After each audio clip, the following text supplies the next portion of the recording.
Nós existimos e nós resistimos.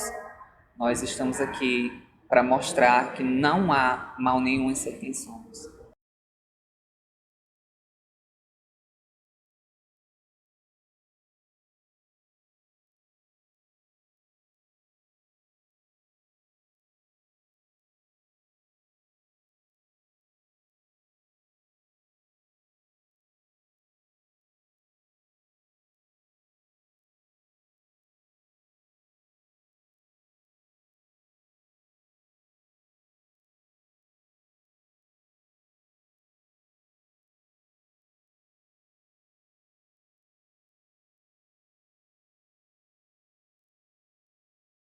Eu sou nascida, criada, pretendo morrer aqui também. Na verdade, morrer não, mas me desfazer aqui, entregar meu corpo a essa terra, vai ser a essa terra aqui. Caicó, para mim, é o melhor berço que eu poderia ter nascido. Quando comecei a fazer drag, eu já comecei sabendo o meu propósito com esse trabalho, a minha missão, porque eu tinha pensado muito tempo antes, quando eu tive contato com a arte drag, e eu já me imaginava fazendo. Não imaginaria que seria possível, imaginava fazendo, mas até que um dia chegou a possibilidade, e no meio disso eu era uma pessoa, sempre fui uma pessoa muito espiritualizada, sempre fui uma pessoa que gostei muito de coisas esotéricas envolvidas com a natureza. E eu busquei inspiração nisso, em formas de natureza que me representassem, tanto como pessoa, tanto como artista. E cristal é um mineral transparente, que tudo que você vê é o que ele é. Você tenta enxergar ele, você pode até se ver dentro dele, e pode ver através dele, e foi nesse significado do que significa cristal que eu me enxerguei e me apropriei, e foi aí que eu escolhi o nome Cristal. O Jane é uma inspiração numa música da Lady Gaga, que é uma das minhas maiores inspirações na vida e também na minha carreira como artista, da música Mary Jane Holland, que ela fala que é a dama dos condenados nessa música, e é uma das minhas missões nessa vida é acolher os condenados e ser a dama deles. E o pervente é o nome científico de uma florzinha que é bem comum aqui em Caicó. Na verdade, ela é comum no sertão inteiro. As donas de casa que vão conhecer essa flor pelo nome vinca, mas o nome científico dela é pervente. E quis atribuir isso, o pervente, porque lá em casa sempre teve essa rosinha, até hoje ainda tem, e para lembrar da minha avó. E o meu nome, o significado geral dele acaba sendo cristal, para nunca esquecer a minha essência, quem eu sou, o Jane, o meu propósito, o que eu devo ser, de quem eu devo cuidar, e o pervente, para nunca esquecer de onde eu vim. Marcos foi uma criança muito sortuda, uma criança de muita sorte. Teve uma infância maravilhosa, apesar de viver em uma geração que podia não proporcionar isso para essa criança. E sempre teve muito apoio da família. Foi uma criança que nunca precisou ser reprimida, nunca precisou deixar de se expressar como ela sempre quis. Sempre foi aceita do jeito que ela foi. E é por isso que eu considero essa criança muito sortuda. E ela foi capaz de criar isso aqui, que é a maior forma de expressão que ele poderia ter criado para si mesmo. E sempre tive muito apoio dos meus pais, do meu pai. Nunca precisei nem chegar para me assumir homossexual para o meu pai, porque no momento em que começaram a surgir comentários do exterior, dos amigos dele, tipo, sendo pejorativo, ele foi a pessoa que sentou comigo e disse: olha, meu filho, eu te aceito do jeito que você é e eu te amo por isso. E minha avó, que foi a minha grande, e é minha grande mestra, até hoje, a minha avó, me ensinou muito nessa vida a ouvir, a sentir. Tudo veio dela para mim, assim, a ter essa sensibilidade com o mundo. Sempre fui muito conectado a ela e não sei, tô acabando me emocionando aqui, porque eles são tudo que eu tenho. O momento em que eu pude chegar, que eu me montei a primeira vez, eu não avisei que eu ia me montar. Não tive a coragem de dizer, olha, eu vou fazer isso. Eu fui lá e fiz, e esperei uma reação. E aí eu levei a minha foto, uma Polaroid que um amigo meu tirou, e mostrei. eu fiz isso e eu quero continuar fazendo isso, mostrando.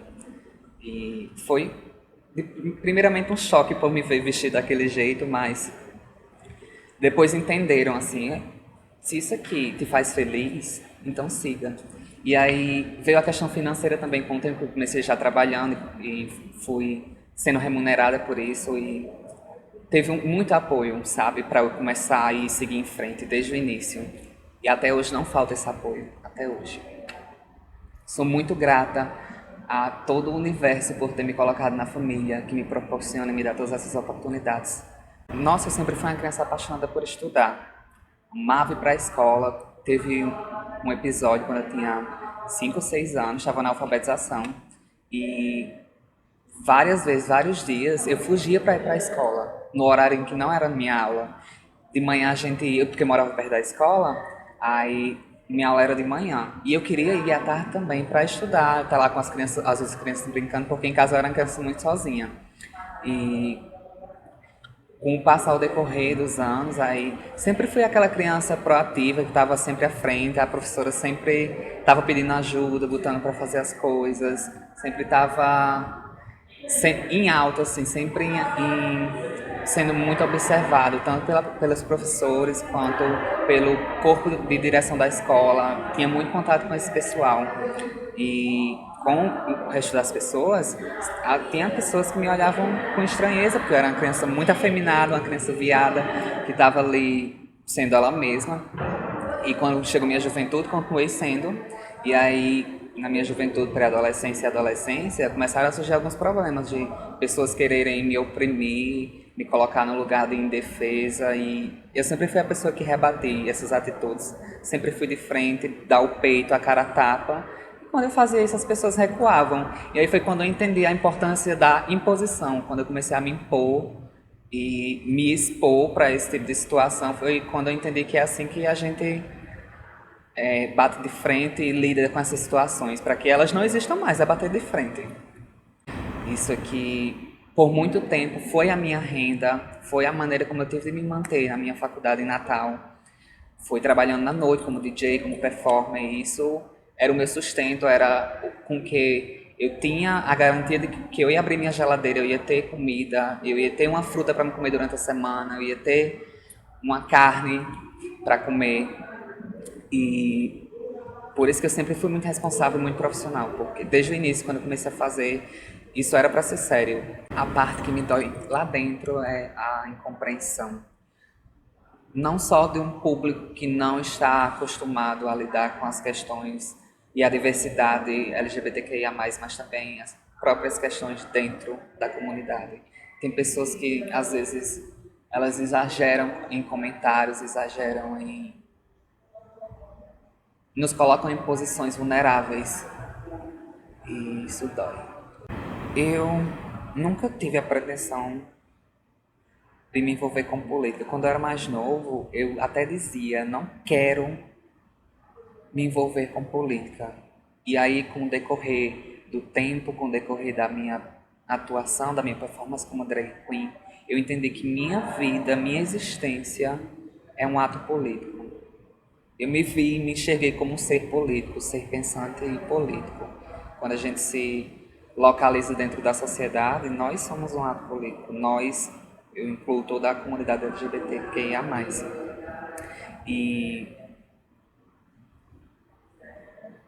a gente precisa ocupar os espaços, todos eles. Mas antes disso, a gente precisa ter as oportunidades. E nós não vamos ganhar elas assim de mão beijada, não. A gente tem que conquistá-las. Nós temos que fazer nossas próprias oportunidades para estarmos nesses espaços. E é com muita luta, é botando a cara, forçando a barra mesmo, quebrando o sistema que a gente vai conseguir. Não é sentadinho assim, discussando ou na internet falando sobre militância. A gente até consegue mobilizar, conscientizar algumas pessoas, mas a luta acontece na realidade, no externo, no mundo físico. A gente precisa ter a coragem de lutar. Lutar por nossos espaços de direito como cidadão. Eu faço drag, vai fazer 6 anos agora. E até 4 anos atrás, Eu nunca imaginei, assim, tipo, eu vivi muitos momentos bons, muitos momentos de luxo sendo drag, sabe? Você viveu uma vida de artista que você sempre sonhou e nunca pensei que isso. Sempre tive a consciência de que um dia ia acabar, mas nunca pensei que fosse assim de uma hora para outra. E aí veio a pandemia e me tirou a noite, me tirou as festas, me tirou o palco, me tirou o público e me deixou em frente a uma tela de vidro para eu me comunicar com outras pessoas. Eu, como artista, eu me senti nua, de todas as formas. Porque, por mais que a ferramenta das redes sociais seja incrível para a gente se mostrar como artista, ela não é o real, ela não é o sentimento de você estar ali e presenciar a arte. Estar no The Drag Series foi um momento de contemplação. Me senti contemplada com. Foi uma coroa que colocaram na minha cabeça para reafirmação da minha drag. Eu, antes do The Drag Series, me sentia como mais uma drag no meio da cena. E aí eu fui escolhida a dedo para estar ali entre tantas outras. Foi um momento de contemplação, onde eu me senti valorizada, vista e reconhecida. Tive o meu trabalho reconhecido. Nós estávamos todas juntas lá e eu era a única drag do interior e a única drag de Caicó a estar ali, em Natal, representando um espaço, representando a minha cidade, na capital do meu estado. E isso para mim foi acho que um dos maiores momentos em que eu me senti valorizada com o meu trabalho durante toda a minha carreira como drag. Tiveram outros, ainda bem que tiveram outros, mas esse eu acho que deve ter sido o maior. Olhando assim para trás, acho que foi o maior, o primeiro e o maior, o mais memorável. Eu sou amigo pessoal, né, e admirador do trabalho da Cristal, então eu conheço a pessoa por trás da arte toda, e para mim é muito gratificante e honroso trilhar boa parte dessa trajetória junto com ela, porque eu penso que a Cristal, ela se demonstra bem ser a imagem do que é um artista e LGBT aqui no nosso servidor, né, na nossa região. Porque quando você se dispõe a ser um artista enquanto LGBT, você está também se dispondo a passar por diversas adversidades na vida. E eu penso que a Cristal, ela passa por todas essas situações desafiadoras, não só do dia a dia enquanto pessoa, mas do dia a dia enquanto artista também, de forma muito bacana, né? E isso aí é transformador. Isso aqui transforma ela para por dentro e ela é uma pessoa que a todo tempo está se atualizando do meio artístico, das tendências, das propostas. Ela estuda a arte para poder também fazer uma arte que simboliza, que representa, que apresenta. E eu acho isso muito bacana da parte dela, da pessoa que ela é, da arte que ela faz. E por vivenciar de perto boa parte dos processos artísticos dela, eu consigo observar que há um cuidado, além da determinação, né, da, daquele cuidado em cada trabalho que ela elabora, por fazer a própria maquiagem, o próprio cabelo, as próprias roupas e pensar também as próprias performances. Ela também é cuidadosa nas referências que ela traz. E ela sempre que pode, ela traz elementos, né, da nossa cultura, da nossa tradição, do nosso regionalismo, para dentro da arte dela de uma maneira muito, muito bacana. Isso é uma das coisas que eu mais admiro e cada vez me fico mais gratificado, né, por poder estar ao lado dela no meio da promoção de toda essa arte. Né? Eu morei 7 anos na cidade de Patos, na Paraíba. E lá eu passei a ouvir, né, falar sobre Cristal.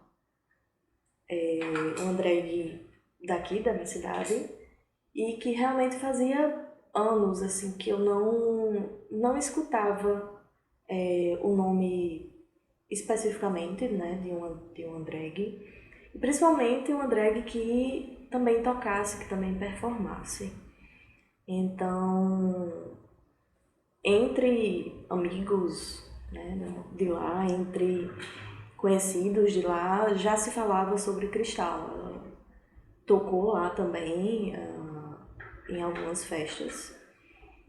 E daí, quando eu volto para Caicó, eu passei a realmente ver Cristal, ver quem era Cristal, ver quem era a artista Cristal.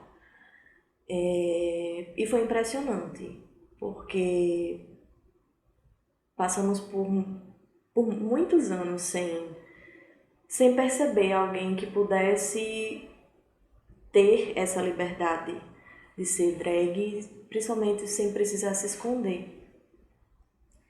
E com os anos, eu sempre que ia para alguma festa, algum lugar com amigos, não sei se por coincidência, sempre Cristal estava lá, seja tocando, seja em amigos em comum, e sempre me chamava a atenção, né? A forma como ela simplesmente era e a forma como todo mundo foi, não abraçando a causa, mas dando muito mais valor à causa, coisa que não víamos aqui em Caicó. Vi Cristal nos palcos, em várias festas, vi Cristal no carnaval, né, tocando para todo mundo, né. Uma drag cacoense tinha o seu lugar visível, tocando para todo mundo, assim, era uma alegria de toda a comunidade. Poucas têm apoio, poucas têm, né, alguém ali da própria comunidade para segurar na mão e ir, mas que realmente não tinha visibilidade, não deixavam ter visibilidade. E hoje Cristal não está só em Caicó, não está só em Patos, não está só aqui. Hoje ela está em Natal e com certeza vai estar em vários outros lugares. Eu escrevi isso para mim. Eu, Marcos Paulo, escrevi isso para mim, Cristal Jane Perfect. O nome dessa poesia se chama Caos. Como a matéria que não se cria e nem se destrói, me transformo no tempo, renascendo em sóis, buscando a cada minuto o sentido do ser. Minha vida é um eterno caos quando estou sem você. Das estrelas mais distantes, as flores que nascem nessa terra, dos seres vivos sepultantes, ao fruto que o ventre gera. Tudo está dividido e ao mesmo tempo unido entre a inconstante vida e a morte sincera, vivendo numa finita eternidade, saboreando do ódio ao amor. Entre a linha do bem e a maldade, é difícil caminhar sem dor. Sinais nos pedem para parar, mas desistir é te deixar morrer. Minha vida é um eterno caos quando eu estou com você.